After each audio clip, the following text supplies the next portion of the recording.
अस्सलाम वालेकुम, मैं हमारी अली, आप देख रहे हैं मेरा चैनल। डकी बाहर आते ही माफिया बॉस को बेनकाब करेगा। कहानी जुए की प्रमोशन की नहीं थी, रिश्वत की रकम बरामद कर ली गई।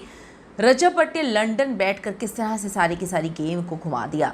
हरूप जतोई से जो डिमांड की गई है वो क्या डिमांड की गई है, डकी के वकील किस तरह से कॉम्प्रोमाइज़ हुए, किस तरह से उन्होंने रिश्वत ली, किस तरह से उन्होंने पैसे खाए, दोनों साइड से आज की वीडियो में इस पर बात करते हैं। रिक्वेस्ट है चैनल को सब्सक्राइब करें जी, वीडियो का आखिर तक मुलाहिजा फरमाइएगा। FIA ने डकी रिश्वत केस में national cyber crime investigation agency के 6 अफसरान से 4 करोड़ 25 लाख 48 हज़ार रुपये बरामद कर लिए गए हैं। ये अफसरान यूट्यूबर सादुर रहमान अलमारूफ डकी और उनकी अहलिया से 90 लाख रुपए रिश्वत लेने के इल्ज़ाम में गिरफ्तार किए गए थे। FIR दर्ज करी थी हरूप जतोई की मुद्दत में।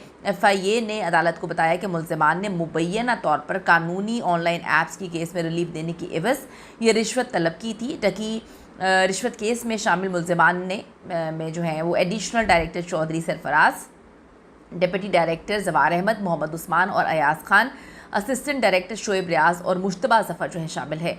आप देखें किस तरह से सोशल मीडिया में बैठ के, पॉडकास्ट वगैरह में बैठ कर कितनी बड़ी बड़ी तड़ियाँ मार रहे थे। जब इंसान खुद अंदर से गंदा हो ना, हर इंसान को पता होता है कि उसने क्या कुछ किया है।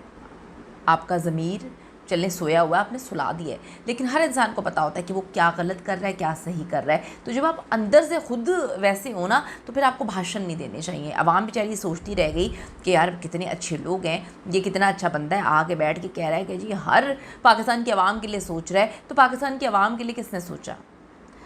डकी जो है इसी आवाम से जो है व्यूज़ ले लेकर पैसे कमा रहा है, इसी आवाम को कह रहा है कि आप जुए की ऐप्स जो हैं उनको खेलें, जुआ खेलें। दूसरी तरफ वो अगला बंदा जो है हम सबको दिखा रहा है कि उसने डकी को गिरफ़्तार कर लिया और उसके बाद डकी की फैमिली से पैसे लिए। हमें ये बताने की कोशिश कर रहा है कि बड़ा पाकिस्तान की आवाम के बारे में मैं बड़ा कुछ सोच रहा हूँ, हम सोच रहे हैं। और उसके बाद डकी को रिलीफ देने के लिए, उसकी ज़मानत वगैरह होने के लिए सारे पैसे 90 लाख के करीब जो है उसकी फैमिली से पैसे लिए।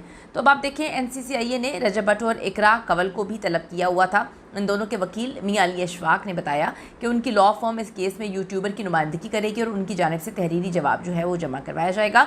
उनका कहना था कि मामले का हर पहलू परखा जा रहा है और रजब भट्ट को कानून के मुताबिक मुकम्मल दिफा फराहम किया जाएगा। अब जी मियां अली अशफाक रजब भट्ट और इकरा कंवल को तलब करने वाले NCCIA के ऑफिसर्स के भी वकील हैं। दूसरी तरफ यूट्यूबर सादुर रहमान उर्फ डकी भाई ने लाहौर हाई कोर्ट में जुए की ऐप प्रमोशन केस में ज़मानत की दरख्वास्त अभी दायर की है। लाहौर हाई कोर्ट में इमरान एडवोकेट की से ये दायर ज़मानत की दरख्वास्त में डकी ने वफाकी हुकूमत और तफ्तीशी ऑफिसर शफकत हुसैन को फरीक बनाया और मौक़िफ़ अपनाया कि दरख्वास्त गुजार को बैरून मुल्क जाते हुए NCCIA जो है एयरपोर्ट से गिरफ़्तार करती है। दरख्वास्त में कहा गया कि NCCIA ने कभी नोटिस भिजवाकर तलब नहीं किया और जिस्मानी रिमांड पर 10 रोज़ तक NCCIA की तहवील में रहे। डकी भाई ने दरख्वास्त में कहा कि दरख्वास्त गुजार जुए ऐप की प्रमोशन में मुलव्वस नहीं, जबकि दरख्वास्त गुजार की फैमिली को भी केस में मुलव्वस किया गया, जो गलत है। उन्होंने कहा जुडिशल मजिस्ट्रेट ने 22 सितंबर और एडिशनल सेशन जज ने 2 अक्टूबर 2025 को ज़मानत की दरख्वास्त मुस्तरद की। हालांकि दरख्वास्त गुजार के हमरा मुल्ज़िम सुबहान शरीफ और असद नदीम की ज़मानत मंजूर हो चुकी है।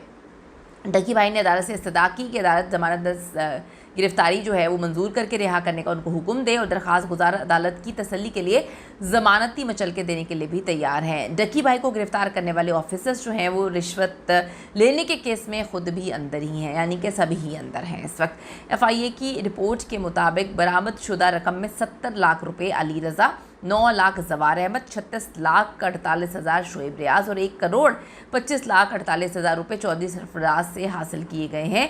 अदालत ने डकी भाई रिश्वत केस की मज़ीद तहकीकात के लिए अफसरान के जिस्मानी रिमांड में 3 रोज़ की तौसीक करते हुए उन्हें 3 नवंबर को तलब कर लिया। अब आप हिसाब करें, मतलब बंदा क्या कहे, बंदा सर पकड़ के बैठ जाए। मेरी तो भाई समझ में आ ही नहीं रहा, कुछ आता ही नहीं है। मैं तो कहती हूँ कि मैं इतनी कम अकल हो चुकी हूँ, सोचने समझने की सलाहियत ही मेरी खो चुकी है कि यहाँ पे हो क्या रहा है। यानी कि चूना लग रहा है, लेकिन हर जगह चूना लग रहा है। पूरी दाल काली है भाई, आप उसमें से क्या निकालेंगे? पहले दाल के अंदर से कंकर निकाले जाते थे और अब कंकर के अंदर से जो है वो दाल निकाली जाती है। कीमती राय ज़रूर दीजिएगा इस हवाले से। See you in the next video.